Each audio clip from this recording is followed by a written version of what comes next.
We're going to get started here. Get everything going. Get us in the live.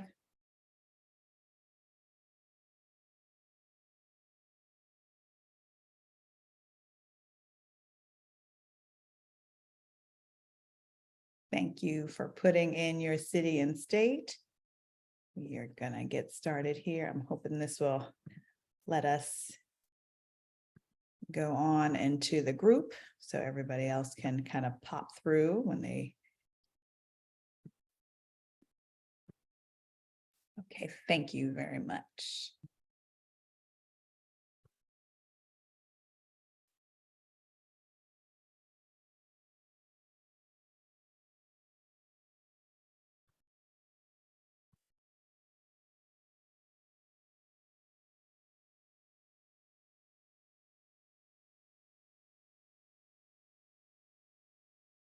Okay, we should be streaming live here in a 10 seconds. Seconds. Okay, we should be streaming. Seconds. Okay, we should be streaming. There we go. You both are all. I can hear you and mine. We should be streaming. There we go. You bet.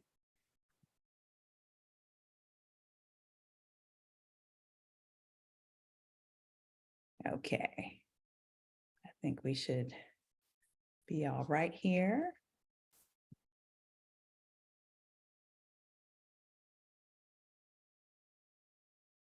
Okay. Can everybody hear us all right? I want to make sure you're good. All right. Well, we are going to get everything started. Thank you very much, Ms. Latrice.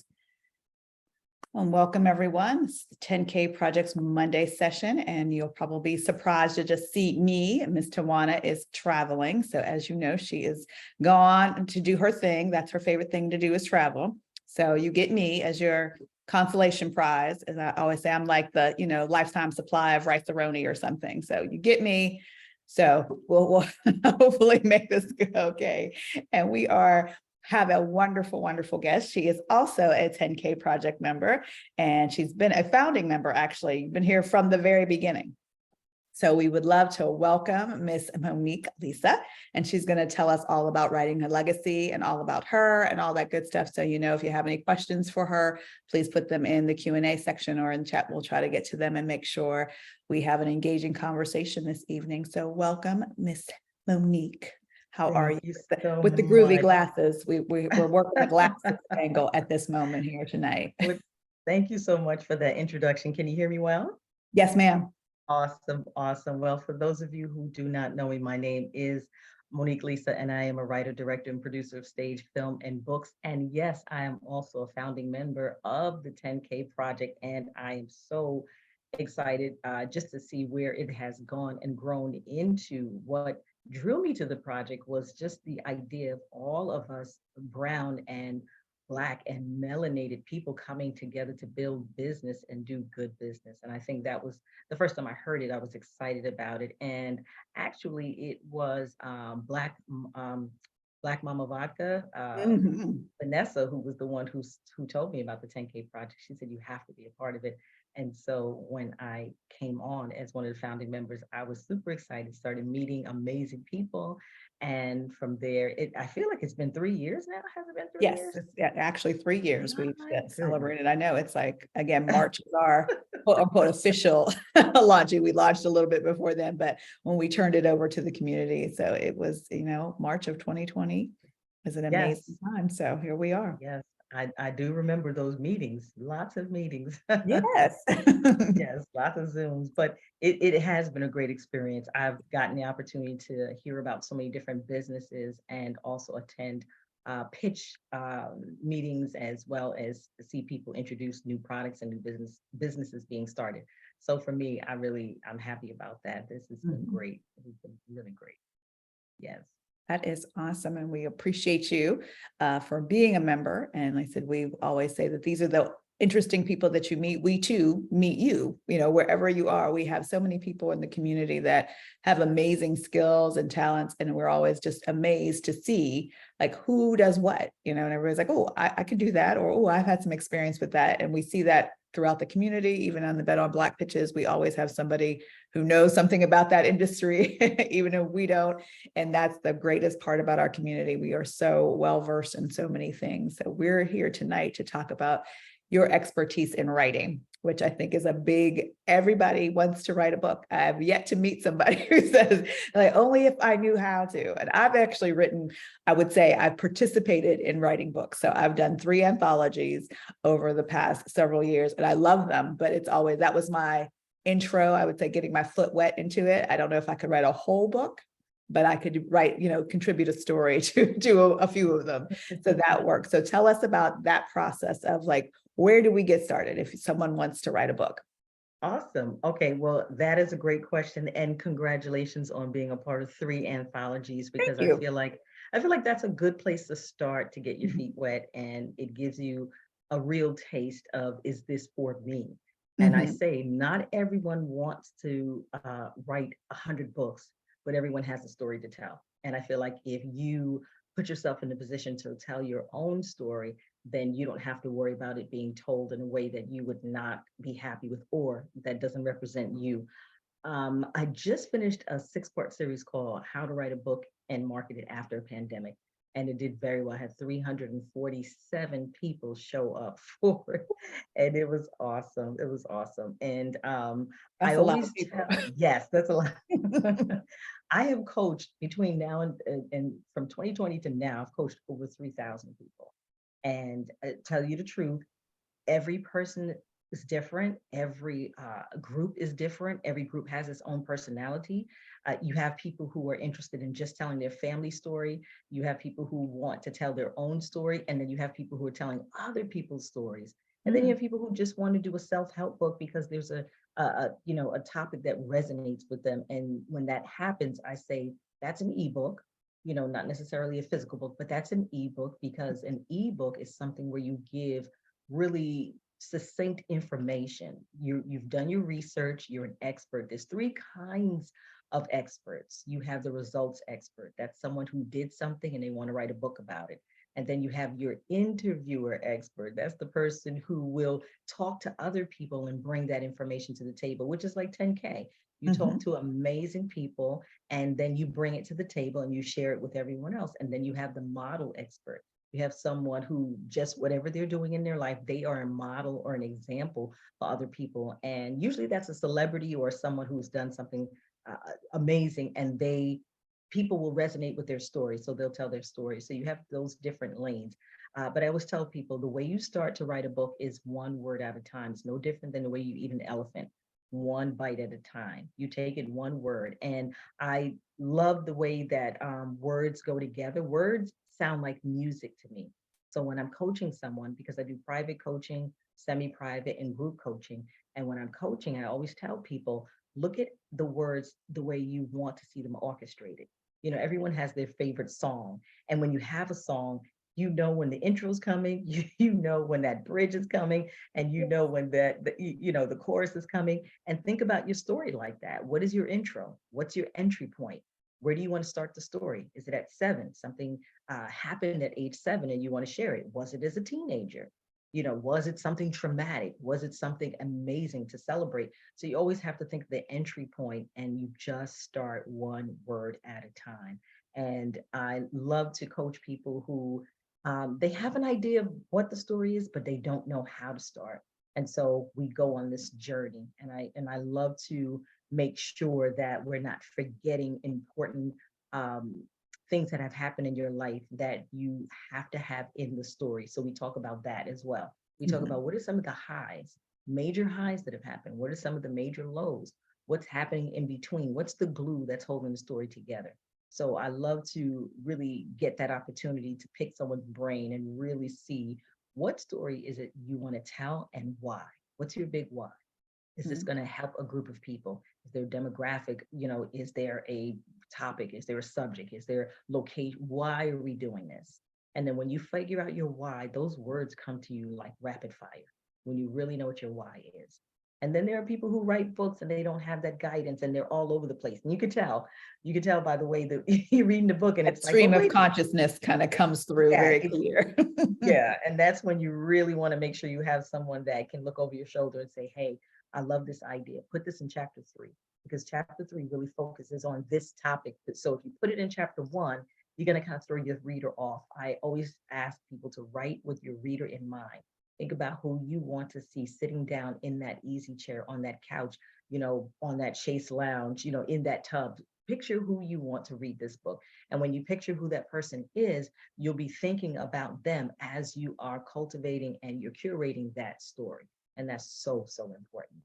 That's Very interesting to say that, because I've also written from a technical perspective. I took speech in high school, you have to have the outline, you have to have the transitions. So do you recommend like outlining the story first, or how do you think, like, what are those brainstorming things to get the story starting? Because a lot of people say, I stare at a blank page, I don't even know what to do when I see it. So where do you suggest they go and start the process? There's different ways of starting based on how you learn. Ooh, If you're an audible person, Mhm. I say just talk the story. Just say it. Say what Mhm. you need to say so that you can purge it and someone can transcribe it later. If Okay. you're a visual person, I say just purge the story and we'll cherry pick the parts that are most important and figure out where they go. And if you're a person who can just read, you have no problem with reading, then I say let's start with your outline. So it just depends on how you learn, because how you learn is how you're going to also do other things.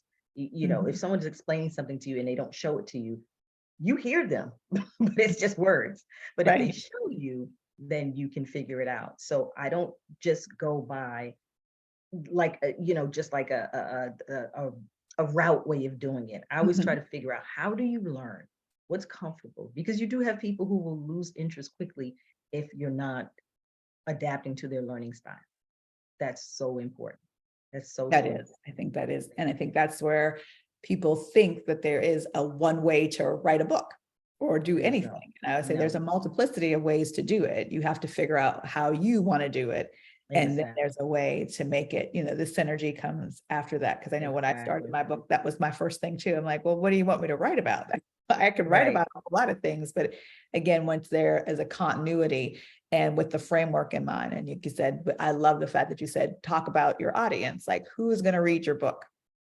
Who is that Mhm. person that you aimed? And I thought about that specifically in that first story that I wrote about my birth story. My Mm. daughter and her father, they were my main characters, as I say, even though it was about me, it's more about them. But I had to think about, how do I graphically depict that in my own head and translate that out for a reader to understand and try to get that, because women birth babies every day. I didn't do anything special. I just did it at home, in a very Mm. interesting way. That is special. And well, yeah, it was dramatic, but that's the story. So, but I think those are those kind of things when we put this together, like, again, people have it in their mind already. They build this thing up like, oh, it's so hard to write a story, or it's so hard to write a book. And I think to dispel that is something that I would want you to do tonight. Like, it's not as hard Yes. as we think it is. I think there Yes. are a lot of ways. And again, there's different books. So I do want you to talk about more about that too. Like, how do we know if it is just an ebook? Like, how do we know it needs to be into, a full print? So how do you make that determination? Okay, so if it's going to be a self-help book, Mhm. a technical book, a manual, if it's going to be something like that, you don't need 100 pages. You need Okay. to get straight to the point. You need to make sure that you're saying 5 ways to do this, 10 ways to do that, 30-day journal. You don't need that to be 200 pages. This is not autobiographical and it's not, a fictional book. You need to get to the point, because if I'm purchasing a refrigerator and the manual is 100 pages long, I'm going to skip to what we say the good part. I'm going to skip to the part where, how do I make the ice? So ebooks are perfect for self-help. They're perfect for technical, perfect for manual, and they're perfect. Almost, you think about a roadmap or a guide. You just want to get to the point.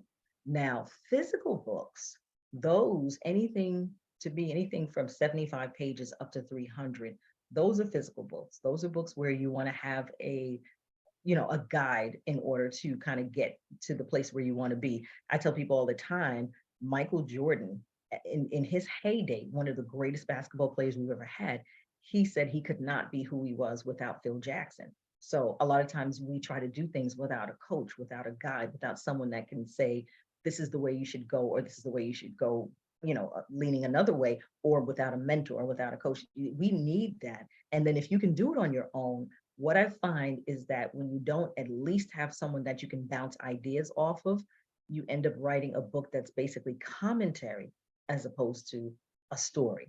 Now if you've had literature classes and you've taken, writing classes and you've done that, you've got a little bit of a structure, which is great. But if you've never written a book before, what happens is people forget that we're three-dimensional human beings. And that's why I even created a course called Extreme Killer 3D Writing Course, because if you don't show the dimensions and the texture and just all the possibilities of a human being, what happens, you end up with flat characters, you end up with flat people. I don't even know how else to say it. And it becomes just commentary. It's like watching tennis or watching a baseball game. You just turn to the left, you turn to the right, turn to the left, turn to the right. There's nothing that's going to hold you to get you to the end of the book. And I don't think people spend that much time writing books so that they can just be put down after the fourth page. So it's really important for you to be able to write something that has the dimensions that we hold as human beings. And that one word at a time will save your life. It is so important, and I can do an example. Everyone who's here, there's about, I don't know how many people are on any other platforms, but let's say, there's 26 here and a couple in our group right now. right. So if I were to say, think of them, if you wanted to write something autobiographical and you wrote 5 words down that were the most salient, that 5 words that had to be in your chapter 1, the most important things that have to do with your life and who you are. If you wrote 5 words down and you looked at those 5 words and you examined those 5 words and you said, okay, for me, it would be ballet, it would be hip hop, it would be Jam Master Jay, as crazy as that sounds, it would be ice skating, and it would be birthday cake. So those are 5 things that are important to me. Why? Because I was a ballet dancer that grew up in the Bronx. I was there when the heart of hip hop started. I dated Jam Master Jay when I was a teenager, so you see what I'm saying? What are those important words to start off with? Because those words become sentences, and those sentences, what will happen is will become paragraphs, and those paragraphs will become chapters. And so you have to think about the words. You got to cut through the fluff. You cannot do it because filler is a killer. If you just write things just to write them, just so you can get a word count, you're not thinking about your audience, and you're not thinking about the people who would be willing to purchase your book for $9.99, $19.99, $37.99. One of my authors, he sells his book for $59.99, and people don't blink. Why? Because they know that based on the title and some of the content that he shares when he speaks publicly, people are interested. So think of those 5 words and think of where you want to enter your story. It's real important. The entry point is the most important place, because this is the place where you're telling people from A to Z, this is where I want to be. For me, I was started age 7. I started writing at age 7. Someone left the book 101 Dalmatians on my dresser. It was Saturday morning. Anybody knows about Saturday morning, that's cartoons. So for me to get up, see this book, read it, and 7 hours later be through it at age 7, these 101 Dalmatians was this thick. It's thick. And so, yeah. And my love for reading has been ever since. And it has taken me to a place where I understand that if I'm writing for children, this is where I need to be. And it's not to dummy down what I'm saying. It's just, I need to go right to their heart and right to their funny bone. I got to make them laugh and I have to make them smile. So if I'm writing for kids, I know, even if it's a serious topic, I know I have to do that. If I'm writing to a mother who is a stay-at-home mother and she has been home and she's like frustrated, what do? I know exactly how to tap into her emotions and words, keywords, select words that are going to hit her in the heart. If I'm talking to a man and I'm talking about an occupation or something he's interested in, I know what those words are. I'm speaking to my audience. I'm picturing them and I'm imagining myself standing before them speaking. That's what your book is. Your book is your new business card. And if you're in business, if you're a speaker, motivational, inspirational, if you're a business owner, your book is your new business card. And I don't care if your book is only 40 pages long.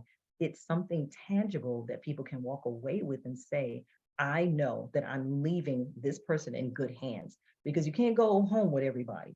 but you can give them your book. You can sell them your book. You can share your book. So I hope that I answered your question. Certainly did. Yeah, I would be curious. This is a good polling question right now. Who in the audience has thought about writing a book? Put a 1 in the chat if you've thought about writing a book. And then we'll go, if you've written a book, put a 2 in the chat for me. So we're getting the 1. See, Kareem has written 1. There we go. Stephen has written 1. Okay, Dr. Virginia. See, this is like people want to write these books. And it's not difficult at all. And, I'm not going to use any names, but I did have a client who she had a lot of distractions, a lot of distractions. She couldn't focus. It was 3 years and she was back and forth, back and forth. And we were able to write her book in 9 days, a 200-page book in 9 days. Woo! And to this day, she calls me and she's still like, I cannot believe. She's going into the editing process now, but she can't believe it. And I said, the 9 way you days. remove distraction is to remove yourself from the distraction. Okay, we're going to come back to that one, but there's a question here from Stephen, because that's a good part right there. It says, do you choose an audience that you want to capture, or do you just write and see what kind of mass can be captured and build from there? So how do you decide who you're writing for, I think is the question. Well, it's both ways. You can choose the audience, because if you're going to write for children, you're not going to speak as an adult. And if you have a particular audience that you're thinking of after you've read a few of your paragraphs, then okay, this is my audience. So if it's for kids or if it's technical, you already know you got to cut to the chase. For kids, it's got to be on their level, and you have to think about the grade. So if it's K through 5, and that's too big of a range, K through 1, K through 2, then this is the language. Anything older, this is the language, and a little bit older, you're already encroaching upon being an adult. Now, if you write and you purge, I tell people purging is so, so important. And the reason why is because when you purge, you can always cherry pick. You can always cherry pick. You can pull out ideas, never throw anything away. Nothing is wasted. Never waste anything. Just put it to the side and then pull out the information that you need for this new story that you're working on. And if you read, let's say you read 2 paragraphs of what you've written, you can see in your mind, you know what? I think I'm talking to grandmothers that are raising their children's children. I think I'm talking to men who have lost their wives. I think I'm talking, like, based on the information, and it'll be the story that's resonating with you. Now, if you're writing a cookbook or a recipe book, you might have a specific audience, but then it might get broader depending on maybe someone just got married and now they want to cook. Now you have a wider audience, but you may be specific when you start out. It may broaden, but really focus in on who you want to speak to. Really focus in. Does that answer your question, Stephen? Making sure I'm asking the question that was asked. Okay, awesome, great. Awesome. Getting back to, again, the purging and then that whole distraction aspect, because I think this is maybe where it comes in. We're distracted because we think we know who we're talking to before we do that exercise of just getting it out there. So how do you do the first part first and then go into the second, if you can tell us how that works? So let me start with the distraction piece. Okay. That has been the biggest and the most difficult part. And that's why I wrote a book called 52 Tips to Becoming a Lean, Mean Content Machine. The first thing is to find your space and your time. So let's say you work in the morning, you take care of your family in the evening, you have to prepare meals, or you're working all day and you're just exhausted. If you get up at 5 o'clock, you may have to get up at 4:30 in the morning just to have 30 minutes to yourself to sit down and write and start purging your words.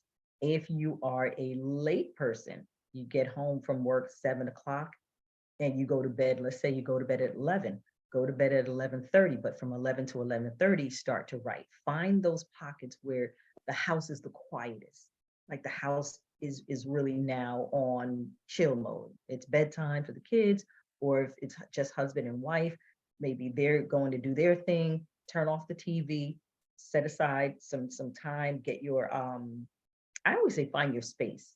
Find your space. If you have an office or if you have your laptop and you can sit somewhere by yourself, put some headsets on, even if you don't play anything. Some people need white noise. Like me, I have to play music when I'm writing. I have to block out the thoughts that are going to distract me. I have to turn off the TV. Now, if the TV is on, I'll turn the volume on because it'll just be like I have company physically, but they're not talking to me. So you've got to find your spot and your time. When you find your time, maybe early in the morning or late in the evening or at lunch, if you're used to eating in your cafeteria, go into your car or go into a quiet place where you're far enough away from your coworkers where they don't distract you, but you're close enough to get back to work without being late. That's, but find your time and then find your spot. So if you find your time and you find your spot, now you can find your words. Start thinking about what is the genre of the story that you want to write? What are the words and the entry point that you want to find? What are who are the people? Who are the players? What's the environment that the story lives in? What location are you telling the story from? And that means that my environment would be, let's say, some people live in a hostile environment. Some people live in a calm environment. What environment is it that you're in? Some people have a very family-friendly environment. And then where's that environment at? What's that location? So for me, I grew up in the Bronx. I grew up in the heart of hip hop. Anything hip hop, I know everything about hip hop because I was there. So my story would have a ballet dancer that was also a rapper. So that's how I would start to build, because your story is a building block. It's like building your own pyramid, except with words. So really think about that. You're building your own pyramid, but you're using words that come from your life. Now, if you want to write a story about someone who's fictional, if you want to do like maybe Toni Morrison or Malcolm Gladwell, depending on what you want to write, you would create your characters and give them a backstory. You would spend time with your characters. You would actually, I say, go for a walk, go have some tea, some coffee, go to the movies with your character, but find out who that character is as you're writing and create that whole backstory so that when you start to tell the story, you know who they are. So your protagonist, your antagonist, who are they? Who is the main person in the story and who is the person? The antagonist, they usually call the villain, but the antagonist is just really the person that rubs the protagonist the wrong way. They're the person that comes in hot with that drama. They come in hot with all of the foolishness, and you have to be able to deal with that foolishness fairly quickly, because it's going to come in and you're going to start to add your subplot and your twist. So if you are writing autobiographically, find your place, find your time, find your place, pull out your words, figure out where you want to start. And that's why it's good for you to have like a course, like a mini course, to kind of guide you, because you can stop and start the course anytime. When it is live, yes, it's difficult when you have a lot of people and you want to ask questions. The beauty of what I do is I love the fact that if we're on Zoom, I can answer your question and then send you to a breakout room. Now you can play your music and you're not interrupting anybody else. And my talking to the next person is not going to interrupt you. So find your place. But I know that all of your stories can be and will be amazing. Just find that time to write. Writing time is sacred. Writing time is sacred. You got to keep it sacred. You just spoke about your mini course, and I'm going to put that here in the chat for everybody. So tell us a little bit about what is the course including and what they get with that and all that good stuff with it. Well, the 3-in-1 course, it's for beginners. Part 1 is for beginners. And the reason why I say that is because I start you off from the very first word. And I give you an opportunity to really brainstorm why those words are important to you. If I say baking a cake, why is that important to you? If you say high school, why is that important to you? So you really break down the process, because once you learn how to write the first paragraph, then writing the second one and the third one and so on is not difficult at all. So part 1 is breaking down the story in terms of just words. Part 2, you're building upon from part 3, but now you're starting to put some meat on those bones. You're going to take it a little bit deeper. You're going to look for the people that need to be a part of the story and where they come in, what part they play. And then part 3, you're starting to build your story arc, because every story has the beginning, your middle, and your climax or your conclusion. But as you're building, you're going to start to put in your little twist. You know, You don't want to write a sterile story. Sterile stories don't work. There's our lives. If our lives were sterile, I'm not sure how many of us would enjoy, talking about our own stories. But we really have to have those plot twists, those subplot twists. You have to have those people that come in, your supporting cast. Your supporting cast, if it's a story about you, maybe your mother, your father, your sister, your brother, your dog, your cat. maybe your neighbor, maybe your gym teacher, maybe, so you have to think of all the players that play an important part to your story. If it is fictional, then you have to think about the characters, because you're either going to create a composite of people that pull a little bit from here, pull a little, you might do that, or you might come up with characters, especially if it's sci-fi, anything sci-fi or anything fantasy, you may create new characters. I wrote 5 comic books, and these characters have never existed before. I do both, Stephen. I do write alone and I write with a team. I took 9 weeks to write a play called All My Struggles, and it sold out the Apollo Theater 5 times in New York City. And I was able to just shut everything down I want to say around 9:30, 10 o'clock, I shut everything down and I started to write that. And then when I wanted to write little stories, short stories with other writers, then I wrote as a team. And you can write as a team, that's fun. But you have to know, is this a work for hire? Are you going to work together? Is this something they're helping you to write as a friend? So you want to be clear on what the objective is, what the goal is ultimately. So yes, I do both. So I did put the special offer in the chat so everybody can kind of take a look at that as well with regard. So what are you currently working on at this moment? 2 things. One project is called Goliath and the Dreamer. That's a 12-part series for Netflix. We're pitching that to Netflix. And if anyone has ever heard of Leslie Small, he has done all of Kevin Hart's stand-up, and he's our lead director. So I have a degree in directing as well as writing, producing, and writing coaching. So for us, this project is our big baby on the table. And then right now I'm coaching 10 people. It's a group, 10 people, and they're all writing stories. So they're all at different places. So I'm coaching weekly. I'm coaching people, and I'm excited because one Canadian author, she just launched a week and a half ago. She wrote a book for children called Feeling My Best. And then I have my group that writes poetry. Another one launched, it's called Salt of My Tears. And these are out in the marketplace. And then I have another client, excuse me, she's writing a book. She's the one that just went into editing. It's called I Am Ugly, but it's not what you think. So that's what I love about it. And I have another client who wrote a book called, and these are like within the past 6 months, I'm thinking of the newer books called At What Point Did I Let My Husband Die? So it's a range. I don't limit people. I have a client coming out probably within the next three weeks. We just have to see how long editing takes. It's called Dilemma, and hers is fictional. So she created these characters, and it's amazing because it is like a murder mystery kind of thing. So I don't shy away from any type of stories because I know that there are all kinds of people and they want to read different things. So there's romance, there's drama, there's action, there's mystery, there's autobiographical pieces. I don't shy away. And I have a few. I have some of the books here that I could reach.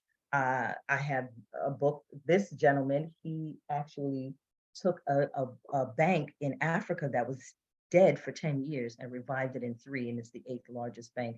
So his book is called Leadership Turnaround. And I also have this book, children's book, Don Neon. It just made it into the Latina Fest. This author, she wrote 5 books with me. And this book, this is At What Point Did I Let My Husband Die? I know it's hard to see that. Yes. So I keep them on my desk to remind me of how hard people work when they work with me. Oh, that one has a dark back. Oh, that's pretty right there. Yes. The Salt of My Tears. Beautiful. And then Money is Good. This author, she wrote a book to teach kids how to save and how to understand money, how to show children of color how to understand money. So, and I have one more, well, actually,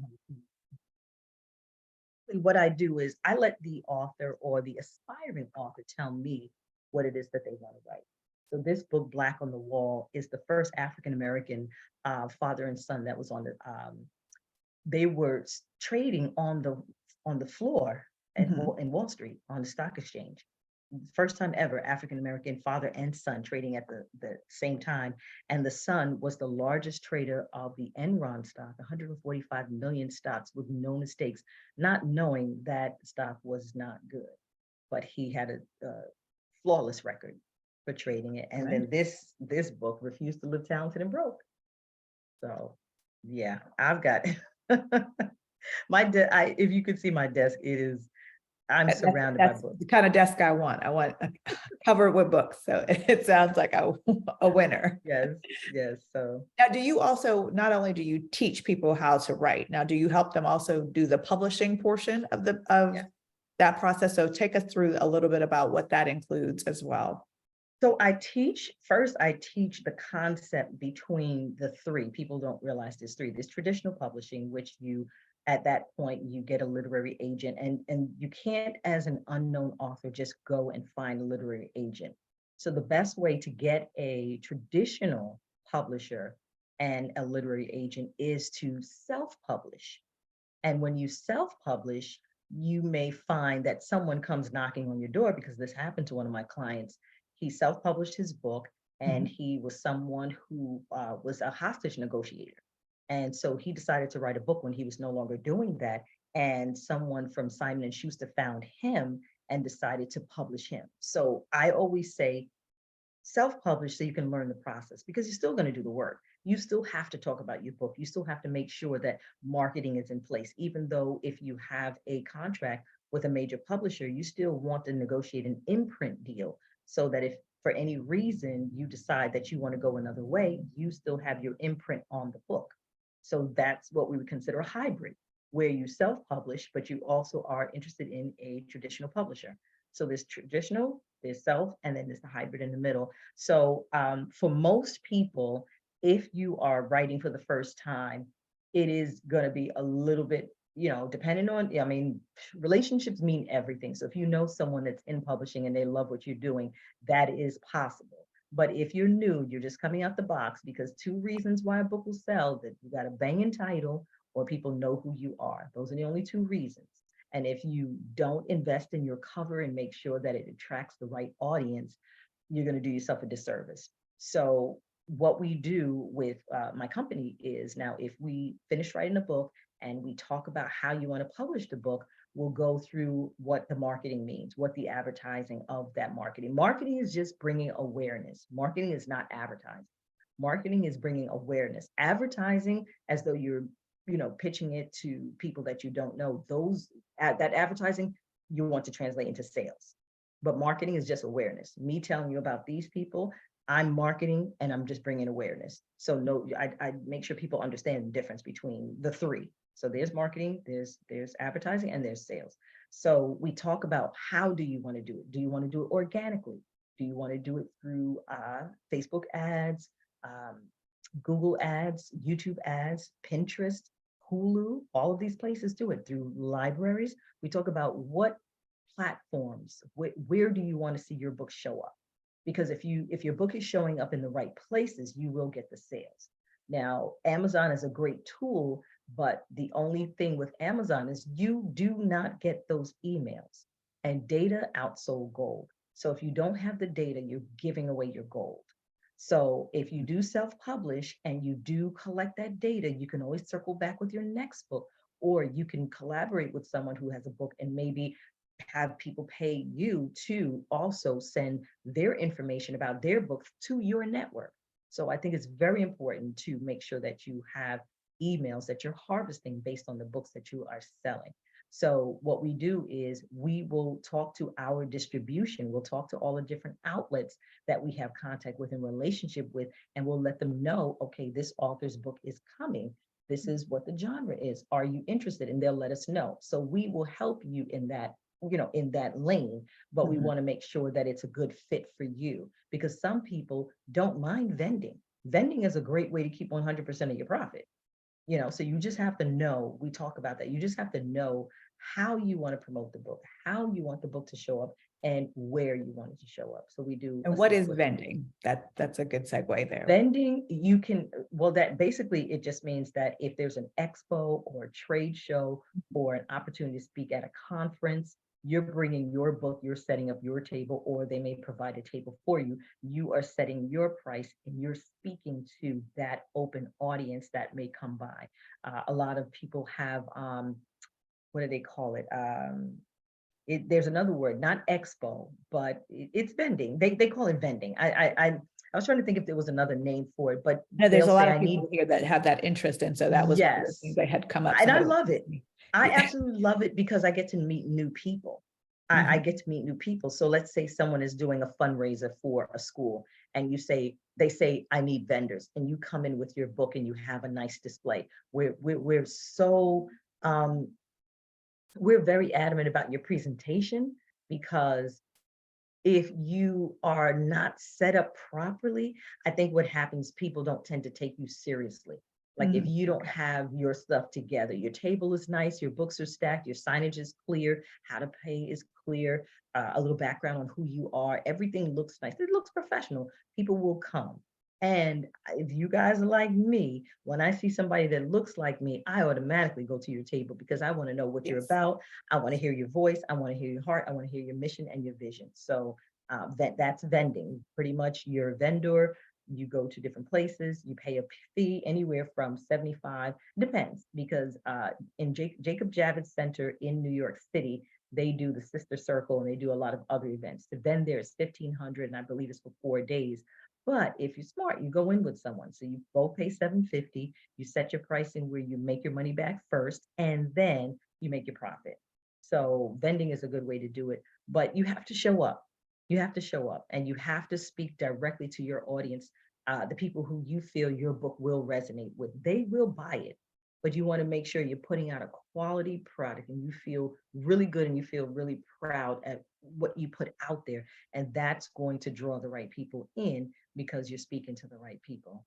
Yeah, And you did mention about like Facebook ads and other aspects. So technology does play a part it does. It in does. this aspect of like in the marketing and advertising and even in sales. I recall many, many moons ago when Periscope had first come out, that was a large portion of my clients were authors who were truly, as you said, marketing, just getting the people to understand, hey, I wrote this book. And they would do live sessions kind of consistently going through their work process, what the book was about, how they did, all the things.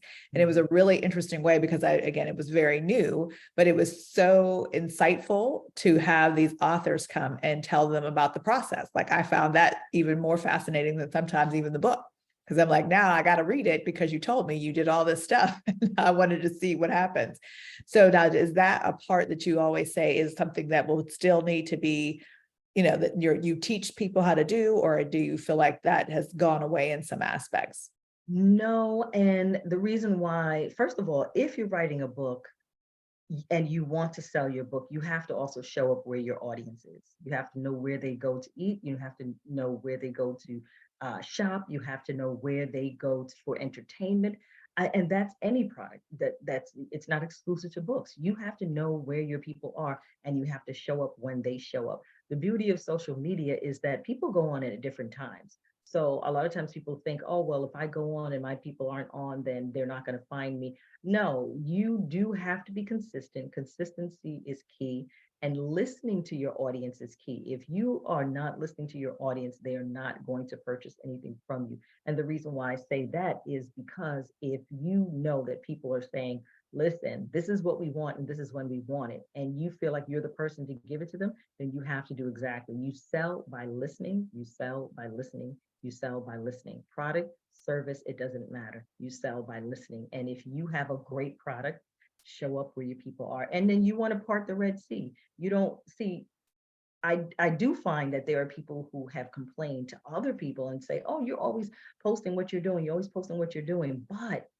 if they're complaining, they weren't going to buy from you in the first place. If they're complaining about you sharing your product or your service, they weren't going to buy. Let's be clear. They weren't going to buy from you.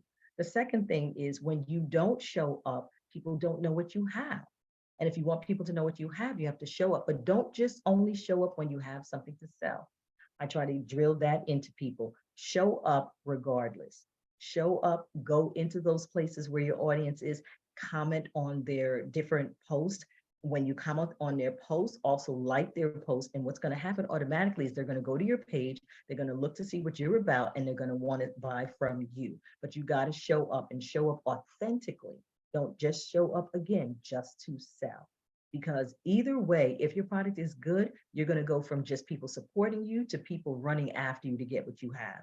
I have an author, the one that wrote the book Don Neon. She was real nervous about purchasing a certain amount of books. And she said, I don't know, what should I do? What should I do? And I said, well, start off with 200. don't stress yourself out. Start out with 200. And she was like, oh, that sounds like a lot. 2 days later, she got a call. They had just had the shooting in Uvalde, in Texas, and she got a call for 100 books. Now, had she only ordered 100 books, she would be back to square one with no books. But you just don't know. People have needs change every day, and that before her books went to print, 100 were sold, and that happened to someone else. There was I don't know if it was, a book club. A book club had reached out to one of my clients, and it was, at what point did I let my husband die? And that book club was a book club of widows. A book club of widows. These are women had gotten together. So her book was perfect for them. They purchased 50 books and they invited her to come out and did a soft launch, a little like a pre-launch for her, purchased her book. So you don't know. But if you're true to that story and you're true to just the process and you show up, instead of people just supporting you, they will come because they want what you have. Support runs out, support runs dry, and that hookup line is too long.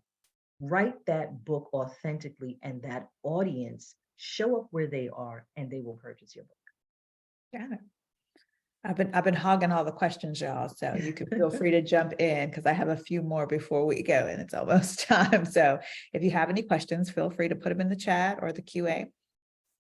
My last two questions for you before everybody else jumps on is that like print on demand and then purchasing your book in bulk. So I know there's different philosophies of when to do that or why to do that. So can you kind of tell us what are those good best practices for that kind? Okay. When you first start out, you want to have anywhere from 100 to 200, even 300 books on you. Because once people find out that you have books, some will buy out of curiosity, some will buy because they want to support you, some will buy because the title resonates with them, some will buy because they know you, and some will buy for other people that they feel that the title resonates with. So you don't want to get stuck in the beginning trying to keep print on demand, print on demand, print on demand. Print on demand is good when you know that you have like 20, 15 to 20 books and you need to keep them on you. Keep those on you. And then, you may develop a relationship with a publishing company, whether it's us or someone else, that you send them the CSV file of all the people that have requested books or purchased books. So I always say, get a nice number of books when you first start out, because that's going to be the time where people are going to be like, I want the book, I want the book. And then after that, you do print on demand. Print on demand means that you're not sitting there with thousands of books in your house or a warehouse or a storage unit, and they haven't moved because you're not present enough to make that demand a reality. But a couple of 100 books, I think, is very important, because remember, if you're a first-time author, people don't know you as an author. They don't know you as someone who has put something out into the atmosphere. They don't know you as someone who is maybe available to speak. So because of that, when they do find out, you don't want people waiting for that book. I always encourage pre-sales. I always encourage pre-sales because now people are going to start to hear about you putting a book out and now start to label you as an author. We categorize people even though we don't want to, but I'll say she's a singer, he's a dancer, she's an author. And so you want people to start putting author behind your name.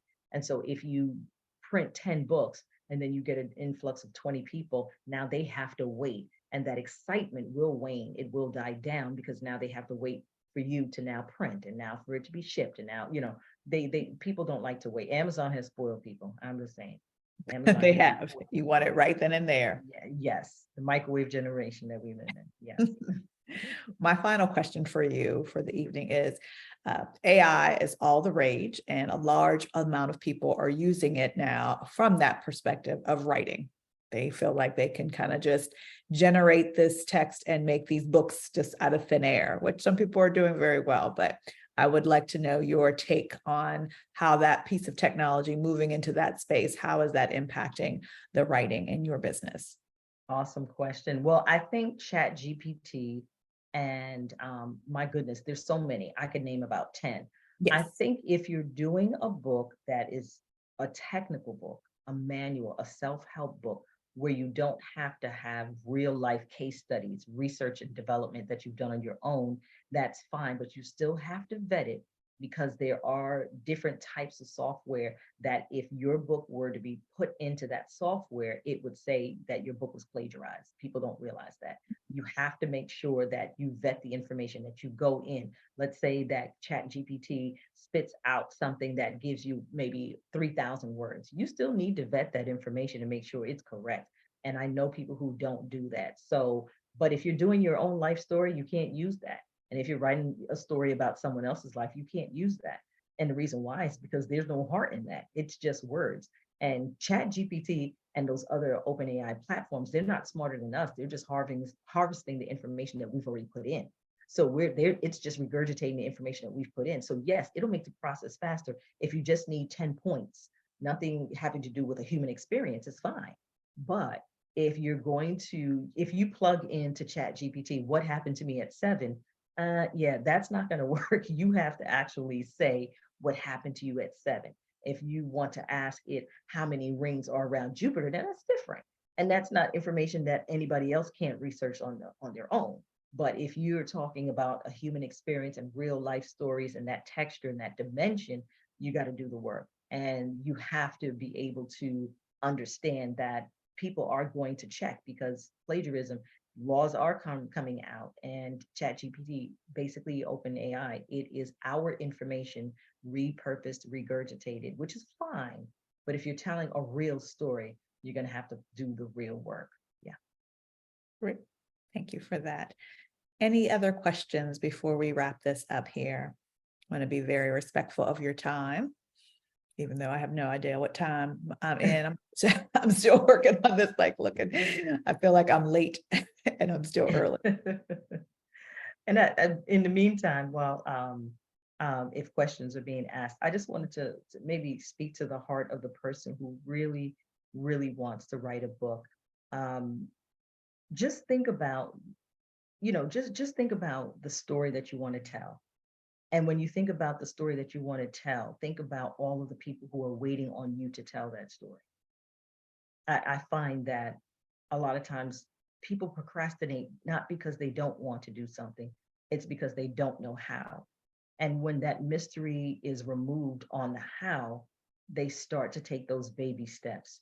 So really think about that story and picture the face and picture the audience, and just know that there are people literally dying to read your book.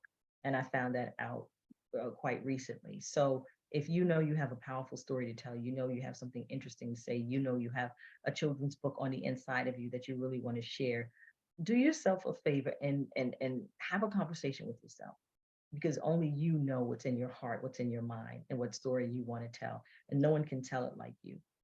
There are a lot of different software out there, but there's no computer like your brain. And there's no imagination like your imagination. And this I know for sure. So I definitely encourage you to write that book, because tomorrow is not promised. It is not promised. And so I She encourage says so true. That is very, very true. you. And you needed to hear this. See, going to write the book. That's great, Alois. That is what we Awesome. wanted her to do, and she is here for you. The special offer is still in the chat for you, and it also be in the group. So if you wanted to go to grab that link, but that's a special offer for you showing up and for being a part of our community. So thank you very much, and thank you very much, ma'am, for this wonderful, wonderful conversation. Love to see you. Hope we can do this much more frequently. Yes, I know. Yes. She said, thanks for the nuggets. Yeah, she gives them all the time. As I said, you have to be in the group. She's kind of just slides in there and just gives you this little thing and then walks away. She does it a lot, y'all. That's why you got to pay attention to the group. Awesome. Thank you so very much. Thank you all for coming. I know I'm supposed to give you a little sneak preview of tomorrow, Bet on Black Pitch. We are having one tomorrow. So I will say that it is a new spin, adding some technical prowess to financial literacy. So they're kind of up in the ante on the game. So come and make sure you check us out tomorrow at 8:00 Eastern time. I will be here at 7. I will know that tomorrow, and we will be having that pitch. So thank you very much, everybody. And we will see you soon. Thank you again, ma'am. Thank you. Have a good one. Bye-bye. Bye-bye.